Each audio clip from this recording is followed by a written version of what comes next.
భవ్యమైన ఆత్మభావం రమ్యమైన జీవరాగం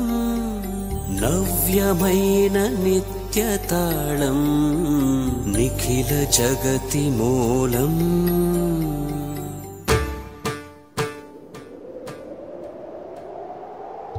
ఝం తక్క ఝం